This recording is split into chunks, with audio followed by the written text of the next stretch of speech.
Let's say you're Ford. In 1963, you've just watched Chevrolet throw the world's most convincing tantrum in the form of the Corvair Monza, and suddenly every junior executive in Dearborn is chain-smoking over the question of how to seduce an entire generation of baby boomers. What do?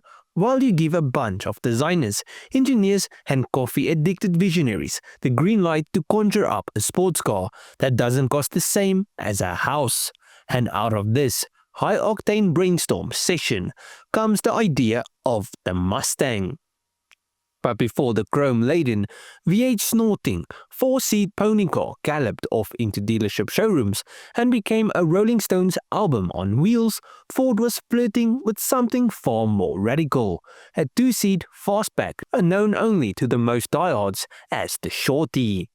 No, not a nickname born of affection, Shorty was short because it literally was. Chassis cut, roofline dropped, rear seats binned, and every inch of it shrink-wrapped into a compact vision of what the Mustang might have been if practicality had taken a coffee break. And it almost never existed. In fact, Ford nearly binned it, then it got stolen, then it got found, and today it's the oldest surviving Mustang on Earth. So let me tell you its story. You see, back in 1962, the Fairlane Group, a band of Ford's finest thinkers, decided to create a youth-oriented sports car. First came the Mustang 1, a mid-engine roadster that looked like a Lotus had a fling with a spaceship. It was stunning, yes, but mass-producible, not so much.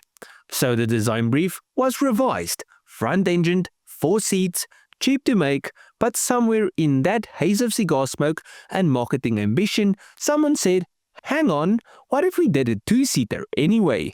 And so the Frankenstein's lab known as Dearborn Steel Tubing was handed a newly production spec convertible and told to make it cooler, leaner, and far more pointless to anyone with kids. And the result was Shorty. And this is where Vincent Gardner enters the story, a man with a CV as long as Route 66, having worked for Auburn, Studebaker, and others. Gardner took the Mustang's 108-inch wheelbase and lopped off nearly 20 inches. He kept the front end recognizable to appease the marketing types, but hand-modeled an entirely new fiberglass rear end using wood and clay. The rear glass was plexiglass. Door windows also plexiglass. The boot, there wasn't one. You shoved your bags behind the seats. It didn't even have a liftgate. But oh, the style. Deep candy apple red paint, a swooping fastback silhouette, and a presence so unique it looked like a Hot Wheels prototype come to life. Under the bonnet was something that made the rear end elite forgivable. A 260 cubic inch V8 poured out to 302, breathing through a Harley triple 2-barrel carb setup. It was bolted to a modified C4 automatic transmission, channeling all its grunt to an open diff. This thing wasn't just a styling exercise, it could move too. Ford called it the Mustang 3, but the nickname Shorty stuck, because even in a land of experimental concept cars, it looked comically small. But it worked.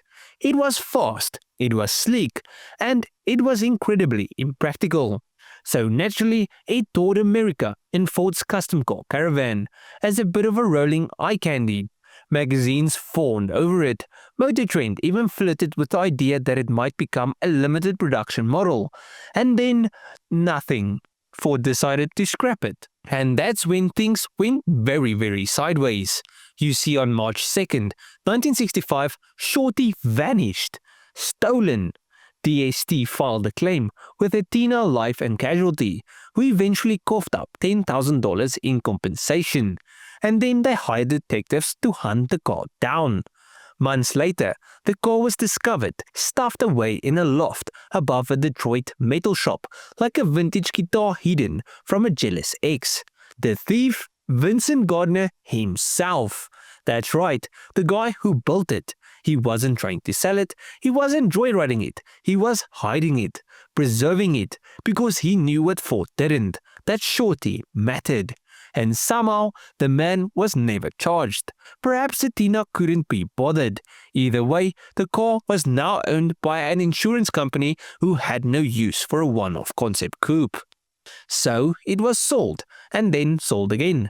Eventually it landed in the hands of a certain Bill Snyder, who used it as its daily driver. Just imagine pulling up to the grocery store in a one-off Mustang concept car and not giving a damn. Eventually, Snyder had the car restored to concours conditions by Capaldi Enterprises in Ohio, and it debuted at the 2013 Amelia Island Concours d'Elegance, looking better than it ever did when Ford built it. 2 years later, Shorty went under the hammer again, fetching $511,000 at auction. The Kropliks of Long Island, a pair of avid collectors, now own the car, and they understand exactly what they've got. It's not just a Mustang, it's the Mustang, the oldest one still breathing, older than the convertible, or the coupe, or the fastback that made it into the showrooms. The only fastback to see the prototype ever created, a vision of what Ford might have done if they traded pragmatism for flair. Today, Shorty sits in a climate control room. It's part concept car, part coupe, and entirely unique. It may have started life as a promotional tool, but it survived the theft, bureaucracy, multiple owners, and a half a century of motoring history. All because one designer said, "No, you're not crushing this one." And thank heavens for that. But at the end of this video, please let me know what you guys thought of the video and what do you guys think of the story of Shorty. I think it's a really cool story. I really like the rear end of Shorty actually. I think it's one of the best looking classic Mustangs ever. If you just look at it from the back, like side on and from the front, it does look a bit funny. But if you just look at the back, I think this thing looks really great. But yeah, at the end of the video, please let me know what you guys think of this video. What do you guys think of the car? And if you guys enjoyed this video, please leave a like and subscribe to the channel. Now, if you guys did like this video, you will most probably enjoy most of my other stuff. So just go through my channel, see if there's someone else to like. Check you guys in the next one. Cheers,